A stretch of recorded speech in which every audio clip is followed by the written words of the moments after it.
दोस्तों, मैं गुंजन सिंह स्वागत करती हूँ आपका आपके अपने चैनल टारगेट विद हिंदी पर। तो चलिए शुरू करते हैं आज की क्लास। और आज का टॉपिक है हमारा संज्ञा। देखिए, पिछली क्लासेस में हमने शब्दों का विभाजन देखा था, जो कि कई आधारों पर किया गया था, जिसमें से एक विभाजन प्रयोग के आधार पर किया गया था। तो शब्दों का प्रयोग के आधार पर दो भागों में विभाजन किया गया था, विकारी शब्द और अविकारी शब्द। तो ये जो संज्ञा है ये विकारी शब्दों में ही आता है, इसीलिए आज का हमारा टॉपिक है विकारी शब्द संज्ञा। संज्ञा संज्ञा अर्थात नाम। देखिए, संज्ञा ये जो टॉपिक है ये क्लियर करने के लिए आपके माइंड में बस एक चीज़ होनी चाहिए। जहाँ भी आप संज्ञा देखें तो संज्ञा से मतलब आप निकालिए कि संज्ञा का अर्थ होता है नाम। चाहे तो आप संज्ञा को नाम का समानार्थी समझें, चाहे संज्ञा का पर्यायवाची शब्द। वैसे तो संज्ञा और नाम एक दूसरे के पर्यायवाची ही शब्द हैं, लेकिन व्याकरण में संज्ञा शब्द प्रचलित है। हमारे आसपास, हमारे परिवार में, हमारे देश में, विदेश में, यहाँ तक कि विश्व में जितनी भी वस्तुएं हैं, जितने भी प्राणी हैं, यानी जो भी चीज़ है, उन सब का कोई न कोई नाम अवश्य है। जो नाम है वह सब संज्ञा है।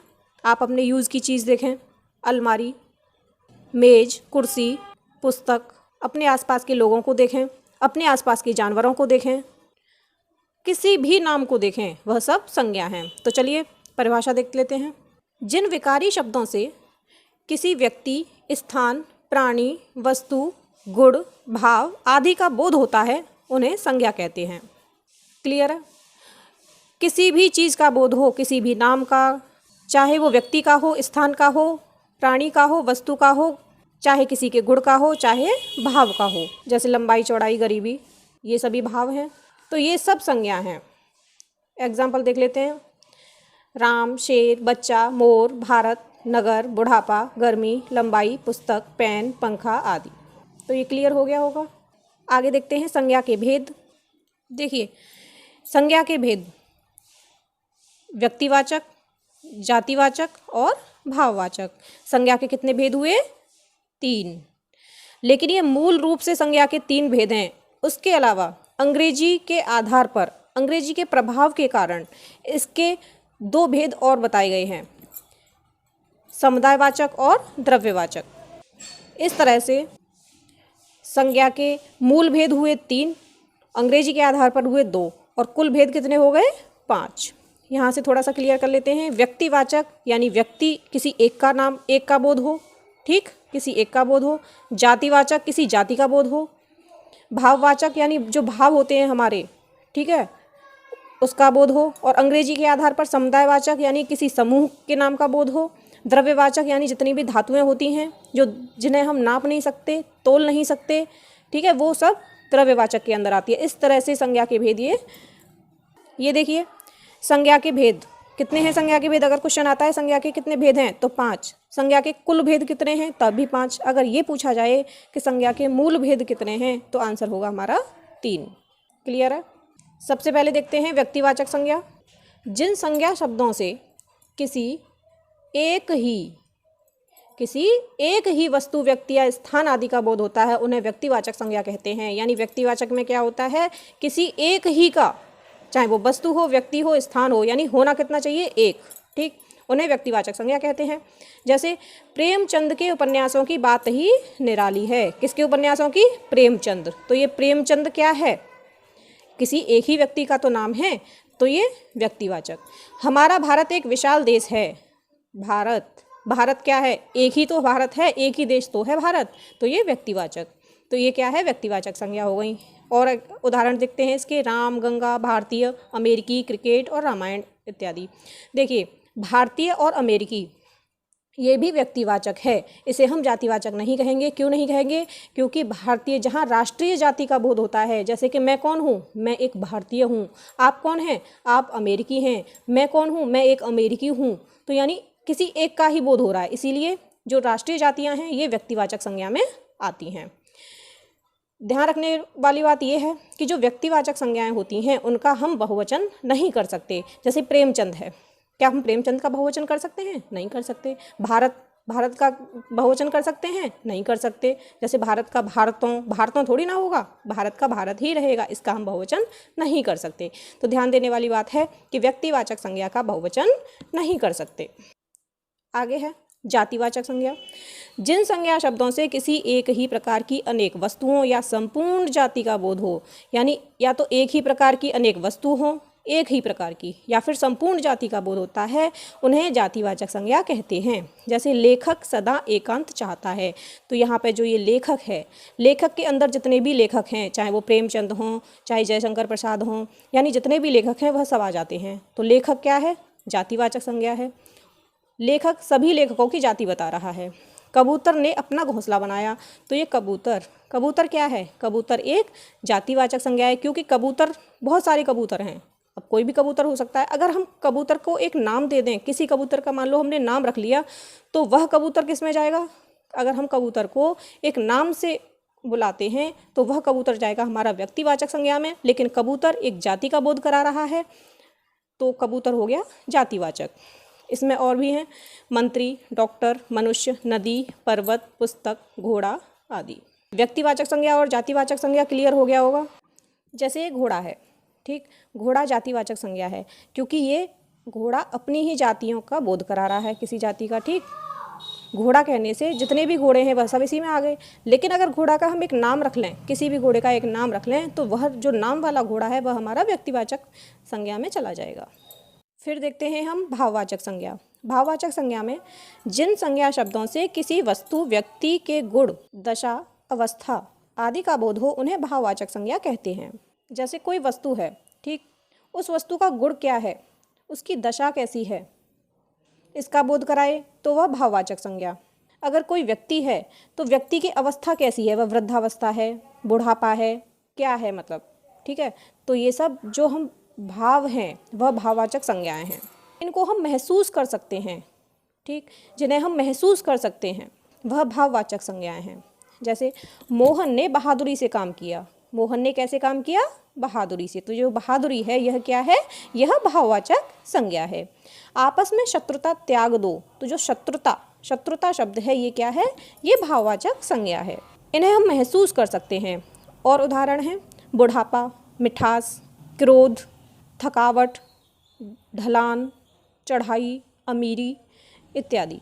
ये सभी संज्ञा शब्द महसूस किए जाते हैं, इन्हें देखा नहीं जाता। ध्यान देने वाली बात यह है कि जो ये व्यक्तिवाचक संज्ञा हैं और ये भाववाचक संज्ञाएं हैं, इन दोनों का ही हम बहुवचन नहीं कर सकते। नेक्स्ट है समुदायवाचक संज्ञा। समुदाय, इसी से आप समझ सकते हैं समूह। समुदाय से आप क्या समझ सकते हैं? समूह। जिन संज्ञा शब्दों से एक ही जाति की वस्तुओं के समूह का बोध होता है, किसका बोध होता है? समूह का बोध होता है, उन्हें समुदायवाचक संज्ञा कहते हैं। कोई भी एक शब्द बोला, उससे ये महसूस हो कि वहाँ पर समूह है, तो वह समुदायवाचक संज्ञा है। जैसे अध्यापक के आते ही कक्षा में शांति छा गई। कहाँ छा गई शांति? कक्षा में। तो कक्षा क्या है? एक बच्चे से तो कक्षा बनती नहीं है, कक्षा में बहुत सारे विद्यार्थी होंगे, ठीक। तो कक्षा शब्द कहने से ये महसूस होता है कि छात्रों का समूह है। पुलिस ने भीड़ को तितर बितर कर दिया। किसको कर दिया? भीड़ को। किसको तितर बितर कर दिया? भीड़ को। तो भीड़ से क्या पता चल रहा है? कि ये समूह है, ठीक। उसी तरह से टीम, सभा, परिवार, सेना, टुकड़ी, गिरोह, ढेर, गट्ठर, गुच्छा, मेला आदि। इन शब्दों से हमें महसूस हो रहा है कि यहाँ कोई एक व्यक्ति नहीं है, कोई एक वस्तु नहीं है, यहाँ पर समूह है, इसीलिए यहाँ समुदायवाचक संज्ञा है। नेक्स्ट है द्रव्यवाचक संज्ञा। जिन संज्ञा शब्दों से नाप तोल वाली वस्तु का बोध होता है। कैसी वस्तु का? यानी नाप तोल का, जिन्हें हम नाप सकते हैं, तोल सकते हैं, लेकिन गिन नहीं सकते, उन्हें हम द्रव्यवाचक संज्ञा कहते हैं। देखिए, पदार्थ की 3 अवस्थाएं होती हैं। कितनी अवस्थाएं होती हैं पदार्थ की? 3, ठोस, द्रव और गैस। तो ये तीनों ही अवस्थाएं द्रव्यवाचक संज्ञा में आती हैं। जैसे सोने के आभूषण विपत्ति में काम आते हैं।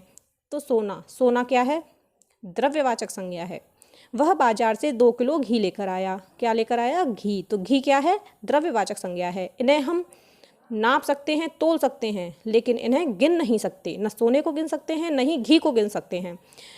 और उदाहरण हैं इसके सोना, चांदी, लोहा, घी, तेल, तेजाब, पानी, चावल, गेहूँ, गैस, अग्नि। ठीक है, ये सभी द्रव्यवाचक संज्ञा में आते हैं। कुछ इंपॉर्टेंट देख लेते हैं। कभी कभी जातिवाचक संज्ञाओं का प्रयोग व्यक्तिवाचक संज्ञाओं में होता है, जैसे कि ये जो पुरी शब्द है, ठीक है, पुरी, ये जातिवाचक संज्ञा है। गोस्वामी, ये एक जातिवाचक संज्ञा है। पुरी से सभी पुरी का बोध होता है और गोस्वामी से सभी गोस्वामी का, लेकिन इनका व्यक्तिवाचक संज्ञा के में ही प्रयोग हो रहा है। क्यों हो रहा है? कि हम जब पुरी बोलते हैं तो पुरी से हमें बोध होता है जगन्नाथपुरी का, और जगन्नाथपुरी क्या है? ये व्यक्तिवाचक बन गया है। गोस्वामी, अगर हम गोस्वामी बोल देते हैं तो गोस्वामी तुलसीदास जी के लिए ही रूढ़ हो गया है, इसीलिए गोस्वामी का नाम सुनते ही हमारे माइंड में तुलसीदास जी का नाम आता है। ठीक है, तो ये तुलसीदास, गोस्वामी किसके लिए प्रयोग होता है? तुलसीदास के लिए। तो इसीलिए ये पुरी और गोस्वामी ये जातिवाचक होते हुए भी व्यक्तिवाचक संज्ञा में प्रयोग होते हैं। नेक्स्ट है, कभी कभी द्रव्यवाचक संज्ञा का प्रयोग जातिवाचक संज्ञा में होता है। कैसे? अगर हम बोलेंगे पानी, पानी क्या है? द्रव्यवाचक संज्ञा है। ठीक है, पानी द्रव्यवाचक संज्ञा होता है। लेकिन वहीं अगर हमने ये बोल दिया वहाँ कई प्रकार का पानी मिलता है, कई प्रकार का पानी मिलता है, इसका मतलब पानी की जाति हो गई, तरह तरह का पानी मिलता है। ठीक है, अगर इस तरह से आए पानी क्या है तो द्रव्यवाचक, कई प्रकार का पानी जहाँ आ जाए वहाँ जातिवाचक। कभी कभी व्यक्तिवाचक संज्ञा का प्रयोग जातिवाचक संज्ञा में भी होता है। कैसे? देखिए, गांधी, गांधी क्या है? व्यक्तिवाचक संज्ञा है, क्योंकि गांधी जी के बारे में बातें हो रही हैं यहाँ। लेकिन वहीं अगर ये बोला जाए कि गांधियों के इस देश में कभी तरक्की नहीं हो सकती, या तुम जैसे गांधी लोग ही इस देश का विकास नहीं होने देते, मतलब इस तरह से इस शब्द को रखा जाए तो यह जातिवाचक में पहुंच जाएगा, क्योंकि फिर एक गांधी की बात नहीं हो रही, फिर तो गांधी जैसी, यानी कि गांधी जैसी क्वालिटी की बात हो रही है यहाँ पे। ठीक है, जो कि कई सारे लोगों को रखा जा रहा है गांधियों में। फिर है बहुत सी योगरूढ़ संज्ञाएँ, हिमालय, गोपाल। ठीक है, ये जातिवाचक हैं, लेकिन फिर भी व्यक्तिवाचक में ही प्रयोग होती हैं। अगर क्वेश्चन में आए कि हिमालय कौन सी संज्ञा है तो ये व्यक्तिवाचक है, लेकिन वाकई में अगर देखा जाए तो ये क्या है? ये जातिवाचक हैं। क्यों? क्योंकि हिम प्लस आलय, यानी कि हिमालय, हिमालय क्या है? हिम का आलय, जो हिमालय का बर्फ़ का घर हो, तो बर्फ़ के घर तो और भी होते हैं भाई, लेकिन हिमालय के लिए ही ये प्रयोग हो रहा है, इसीलिए यह व्यक्तिवाचक है। गोपाल, गोपाल का अर्थ होता है गाय पालने वाले। ऐसे तो गाय बहुत सारे पालते हैं, लेकिन गोपाल का अर्थ कहाँ समझा जाता है? कृष्ण को लेकर समझा जाता है, इसीलिए ये व्यक्तिवाचक में प्रयोग हो रहा है। लेकिन है वाकई वास्तविक रूप में ये हिमालय और गोपाल क्या हैं? ये हैं जातिवाचक, लेकिन इनका प्रयोग हम एक व्यक्तिवाचक के रूप में करते हैं। कुछ समुदायवाचक संज्ञा शब्दों का प्रयोग निश्चित होता है। कुछ समुदायवाचक संज्ञा शब्दों का प्रयोग निश्चित होता है। समुदायवाचक में हमने देखा था कक्षा, सभा, परिवार, सेना, यानी जहाँ समूह का बोध हो। तो जैसे पर्वत, वहाँ जहाँ बहुत सारे पर्वत हों वहाँ पर हम बोलेंगे, पर्वतों का समूह नहीं बोल सकते, क्या बोलेंगे? पर्वतों की श्रृंखला। यानी ये जो शब्द हैं, श्रृंखला, गिरोह, झुंड, भीड़, इन शब्दों का प्रयोग निश्चित हो गया है कि पर्वतों के साथ तो श्रृंखला ही आएगा, चोरों के साथ गिरोह आएगा, यानी चोरों का गिरोह, जानवरों का झुंड, व्यक्तियों की भीड़। ऐसा नहीं कह सकते कि जानवरों की भीड़ या व्यक्तियों का झुंड या चोरों का झुंड, नहीं, ये जो शब्द हैं ये इन्हीं के साथ निश्चित हो गए हैं। आगे देखते हैं भाववाचक संज्ञाओं का निर्माण। जो ये भाववाचक संज्ञा है इनका हम निर्माण भी करते हैं। कैसे निर्माण होता है इनका? भाववाचक संज्ञाओं का 4 प्रकार के शब्दों से निर्माण होता है। जैसे हमारी जातिवाचक संज्ञा, सर्वनाम, विशेषण और क्रिया, इन चारों प्रकार के शब्दों से हम भाववाचक संज्ञाओं का निर्माण कर सकते हैं। जैसे सबसे पहले देखते हैं जातिवाचक संज्ञा। जातिवाचक संज्ञाएं ये हमारी, ठीक है। आदमी जातिवाचक है क्योंकि सभी आदमी का बोध हो रहा है, बालक सभी बच्चों का बोध हो रहा है, मित्र से सभी मित्रों का बोध हो रहा है, पशु से सभी पशु का, ठीक। इनका अगर हम भाववाचक बनाते हैं तो देखिए, आदमी का आदमियत, बालक का बालकपन, मित्र का मित्रता, पशु का पशुता। आदमी इयत, आदमी में इयत जोड़ दिया, यानी इयत क्या है? प्रत्यय। बालक, बालक में पन जोड़ दिया, पन क्या है? प्रत्यय। मित्र में ता जोड़ दिया, यानी ता क्या है? प्रत्यय। पशु में ता जोड़ दिया, ता क्या है? प्रत्यय। इस तरह से प्रत्यय जोड़कर हम भाववाचक संज्ञा बना सकते हैं, जातिवाचक से भाववाचक।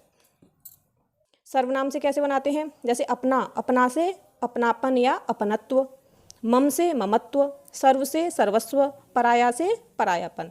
ये सभी सर्वनाम शब्द हैं। सर्वनाम से हम यहाँ भाववाचक संज्ञा में बना सकते हैं। उसके बाद है विशेषण। विशेषण से भी भाववाचक बनाते हैं। विशेषण होता है किसी चीज़ की विशेषता बताने वाला शब्द, ठीक है, चाहे वो संज्ञा हो या सर्वनाम हो। जैसे मीठा विशेषण, मधुर विशेषण, हरा, निपुण, ये सभी विशेषता ही तो बता रहे हैं। तो इनसे हम भाववाचक बनाएंगे। मीठा से मिठास, मधुर से माधुर्य, हरा से हरियाली, निपुण से निपुणता। जैसे ये निपुण शब्द है, निपुण विशेषण है, ठीक है। निपुण से निपुणता, ता प्रत्यय जोड़ दिया तो क्या बन गया, निपुणता, जिसे हम महसूस कर सकते हैं। क्रिया से भी भाववाचक संज्ञा बना सकते हैं। क्रिया का मतलब होता है किसी काम का करना या होना पाया जाए। खेलना क्रिया है, पढ़ना, उड़ना, लेना देना, कमाना, ये सभी क्या हैं, क्रिया हैं, ठीक है। इनको अगर हम भाववाचक संज्ञा में परिवर्तित करेंगे तो क्या होगा, खेलना का हो जाएगा खेल, पढ़ना का पढ़ाई, उड़ना का उड़ान, लेना देना का लेन देन, कमाना का कमाई। इस तरह से हम जातिवाचक संज्ञा से, सर्वनाम से, विशेषण से और क्रिया से, इनसे भाववाचक संज्ञाओं का निर्माण कर सकते हैं। उम्मीद है आपको ये टॉपिक क्लियर हो गया होगा, आपके समझ में आया होगा। अगर आपको ये क्लास पसंद आई हो तो प्लीज़ इसे लाइक करें, हमारे चैनल को सब्सक्राइब करें और बेल आइकन के बटन को प्रेस करें, जिससे हमारी आने वाली हर एक वीडियो आप तक पहुंच सके। आज के लिए बस इतना ही, धन्यवाद।